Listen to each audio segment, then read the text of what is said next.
언제까지 감출 수는 없는 노릇이었다. 내 의사와는 상관이 없었다. 시기가 되면 눈이 내리고 꽃이 피듯 자연스럽게 가족과 지인들은 알게 되었다. 가능하면 그런 자리를 피했건만 모든 공격으로부터 자유로울 수는 없었다. 의무 방어전을 하듯 공격에 대비했다. 예상했던 레퍼토리가 반복되었다. 시간과 장소만 달랐다. 그들은 나를 위로하면서도 속으로는 혀를 차고 어리다는 시선을 보냈다. 이곳에서도 내 의사와는 상관없이 나는 패배자가 되어 있었다. 그러나 내가 보기엔 그들도 나와 같은 처지였다. 본인들은 모르고 있을 뿐이었다. 눈을 가리고 어둠을 부인하려는 이도 있었고 꺼져가는 촛불을 지키려 애쓰면서 영원한 것이라 스스로를 속이는 이도 있었다. 웃음이 새어나왔다. 이유도 모른 채 기분이 나빠진 이들은 나에게 화를 내기도 했었다. 실례라는 생각이 들었지만 정말 아무도 이해하지 못하고 있었다. 어차피 남 일에 불과했다. 사람들은 곧 자기 문제에 매달리기 시작했다. 한 번 신경 써줬으니 최소한의 역할은 끝난 것이었고 2번 신경 쓰기엔 자신들의 삶이 더욱 중요했다. 나는 충분히 이해할 수 있었고 되려 다행이란 생각이 들었다. 나 역시 나를 괴롭히는 내면의 문제가 더욱 중요했고 정신적 여유 역시 부족했다. 나는 다시 황량한 사막으로 탈출할 기약 없는 어두운 미궁으로 들어섰다. 그곳이 내가 있어야 할 곳, 나의 전쟁터였다. 도대체 나는 왜 회사를 그만둔 걸까? 중고서점에서 돌아오는 길에 나는 나에게 물었다. 남에게 설명하기 위해서가 아니라 내 스스로를 위해서 이유가 필요했다. 회사를 그만두고 다른 계획이 있던 것은 아니었다. 일순간의 감정으로 홧김에 저지른 일도 아니었다. 애초에 나는 그런 유형의 인간이 아니니까. 그렇다면 내가 회사를 그만두었던 것은 어찌 보면 하나의 고백이었다. 당시의 상황이 나를 둘러싼 것들을 견딜 수 없다는 고백. 앞서 말했던 것처럼 회사에 큰 불만이 있던 것은 아니었다. 내가 견딜 수 없던 것은 다른 것이었다. 힘들다고 도망치는 게 능사는 아니야. 누군가 말했다. 그랬을까? 나는 도망쳤던 것일까? 그렇다면 다만 나는 어디로든 도망치고 싶었고 당시 내가 내릴 수 있는 가장 큰 도망이 퇴사였던 것일까? 그런데 무엇으로부터? 구급차 소리가 들렸다. 빨간불을 번쩍이고 급박한 알람을 울리며 구급차가 지나가고 있었다. 응급 환자 이송. 구급차에는 그렇게 적혀 있었다. 하지만 상황이 좋지 않았다. 도로에는 차들이 가득했고 긴박한 그 소리와 불빛에도 불구하고 구급차는 쉽사리 빠져나갈 수 없었다. 몇몇 자동차들이 구급차에 길을 내주려 했지만 혼잡한 도로에 여유가 많지 않았다. 나는 눈을 뗄 수가 없었다. 그 소리와 빛에 정신이 황망했다. 그건 생명이자 죽음의 소리였다. 번쩍이는 불빛은 꺼져가는 생명의 불씨를 의미했다. 내가 걸어가는 이 순간 바로 근처에서 한 삶이 경계를 넘나들고 있었다. 내 옆은 술집이었다. 야외 테이블에서 술을 마시던 누군가 짜증을 냈다. 아, 존나 시끄럽네. 순간 나는 다리가 풀릴 뻔했다. 구급차는 이윽고 지나갔다. 술집 테이블은 아무 일 없었던 것처럼 큰 소리로 떠들기 시작했다. 한 사람이 죽어가고 있었고 누군가에게 그것은 소음이었다. 그것이 나에게는 너무 큰 괴리로 느껴졌다. 죽어가는 이의 삶이 철저히 짓밟히는 느낌이었다. 삶에 냉혹할 정도의 무심함. 동시에 퇴사 전에 보았던 유달리 맑은 하늘이 떠올랐다. 나는 무서웠다. 삶이 걸려있는 불변의 조건, 그리고 그 무정함과 무의미. 그날 나는 몸살을 앓았다. 평소 감기에 걸려도 오래 앓는 편이 아니었다. 그러나 이번 몸살은 쉽게 떨어지지 않았다. 땀을 무척이나 많이 흘려 진이 다 빠졌다. 땀에 젖은 시트의 축축함이 찝찝했지만 시트가 마를 새가 없었다. 혹시 열에 들떠 헛소리라도 하지 않았을까? 혼자 사는 나로서는 알 수 없는 일이었다. 다만 몇 번인가 꿈을 꾸었던 것은 기억난다. 보이지도 않는 곳에서 구급차 소리가 들렸고 술 취한 이의 욕설도 들렸다. 침대 옆에는 배달시켜 먹었던 죽그릇이 쌓였다. 새삼 요즘 세상의 편리함에 놀랐다. 예전 같았으면 꼼짝없이 굶었을 텐데.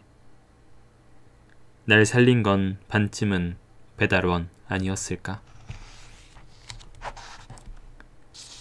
쌓인 죽그릇을 종량제 봉투에 우겨 넣을 수 있을 정도로 몸이 회복되었을 즈음에서 다시 중고서점으로 갔다. 매일같이 가던 곳을 며칠 못 가서 그런지 자연스럽게 발이 중고서점으로 향했다.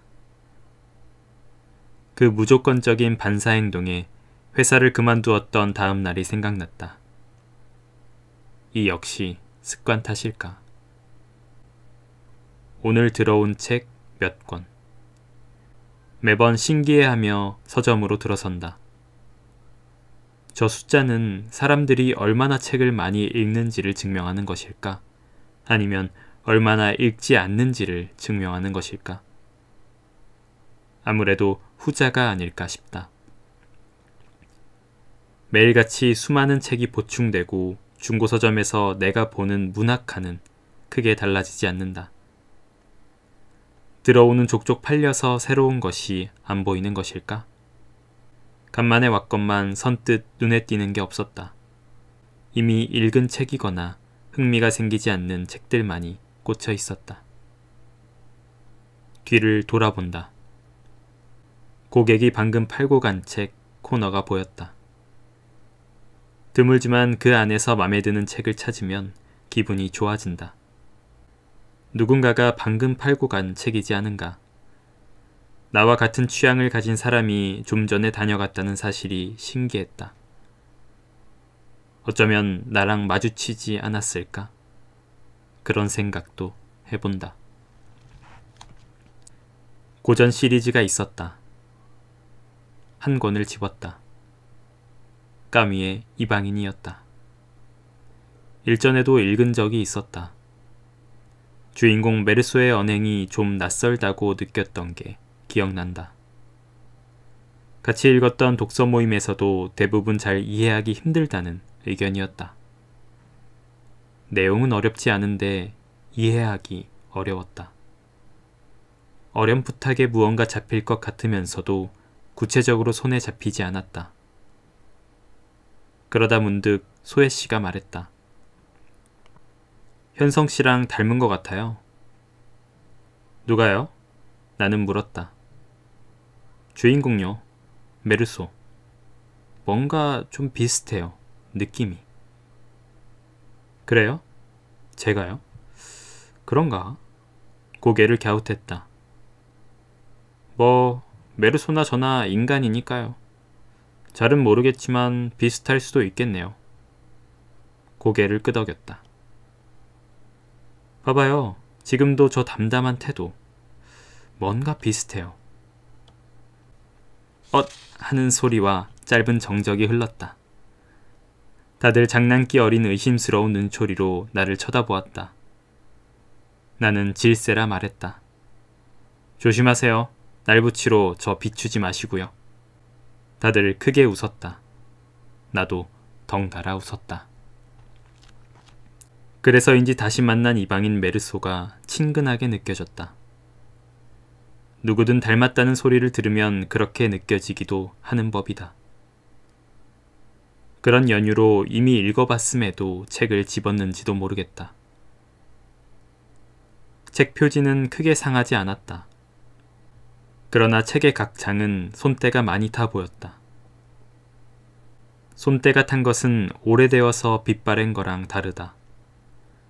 전 주인의 습관과 손의 위치에 따라 낡은 부위와 모양을 달리한다. 책은 붕 떠있지도 않았다. 책을 완전히 펼치지 않는 타입이었다. 나와 같았다. 펼쳐보지 않고 옆면만 보아도 아끼던 책임을 알 수 있었다. 흥미가 생겼지만 살 생각은 없었다. 이미 집에 있는 책이었다. 다만 이 책에 어떤 덤이 얹어 있을지 궁금했다. 추가적인 이야기를 듣고 싶었다. 물론 없을 수도 있었다. 책을 좋아하지만 성역처럼 절대 손대지 않는 이도 있었다. 취향은 다양한 법이다. 그렇지만 어쩐지 이번엔 예감이 좋았다. 생각을 많이 적는 타입은 아니었다. 다만 밑줄은 많았다. 밑줄이 농담을 달리하는 것으로 보아 여러 번 읽으면서 밑줄을 긋고 덧대고 하는 것 같았다. 마음에 들었다. 손을 떼기 전 마지막 페이지를 펼쳐보았다.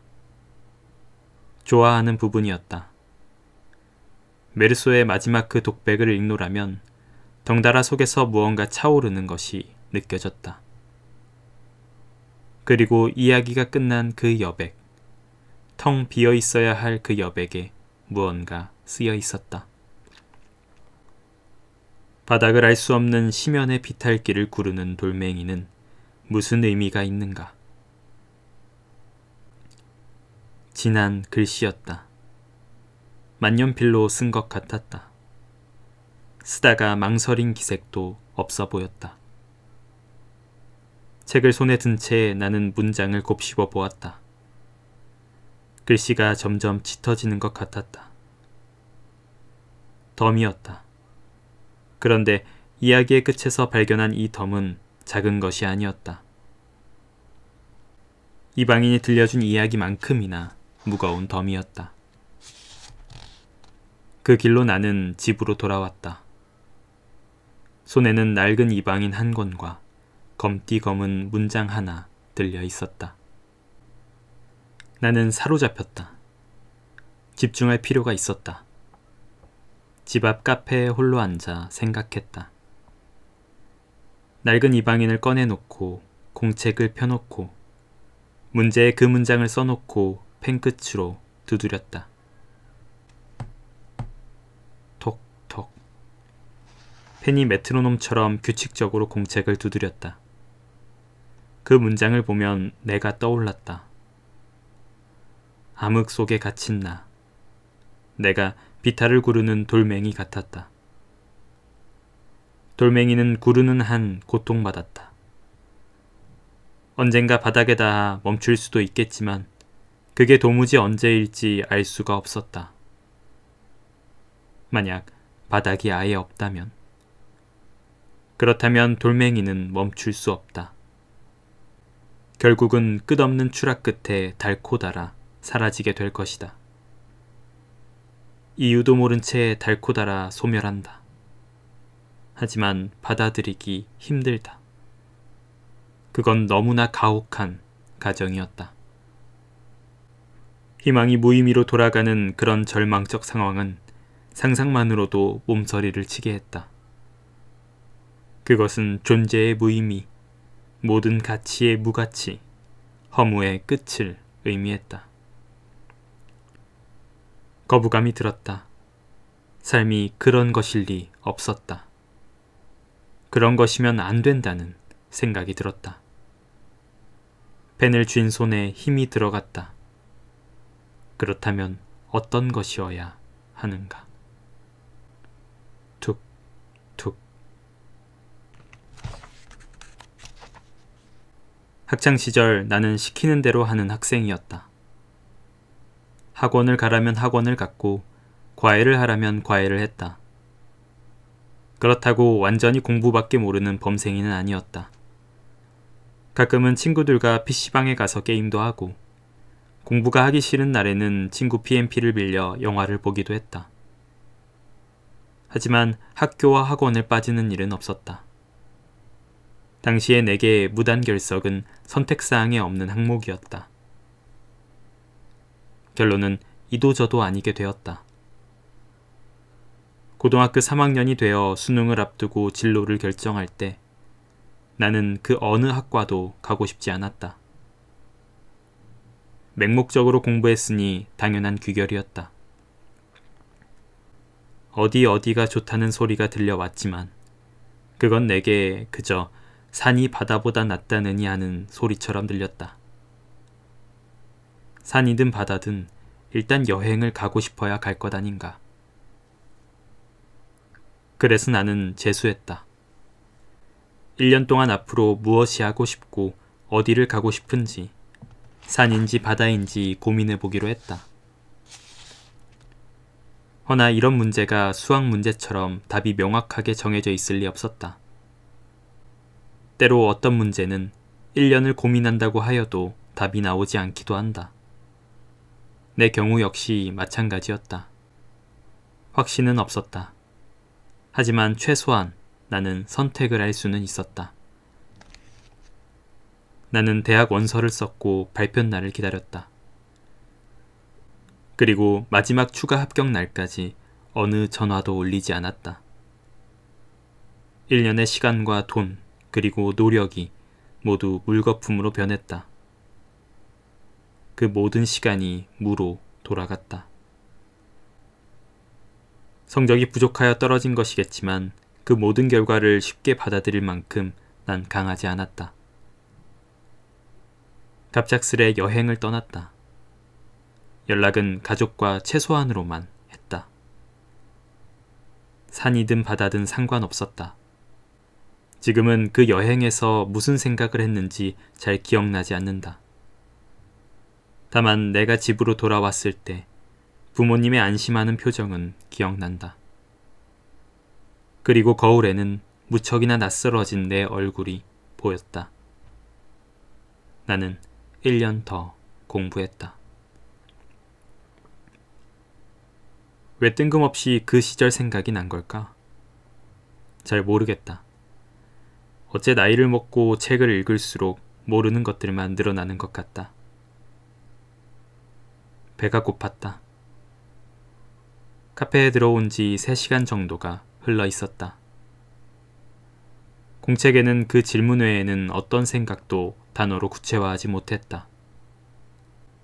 지난 시간을 증명하듯 공책에 무수한 점들이 찍혀 있었다.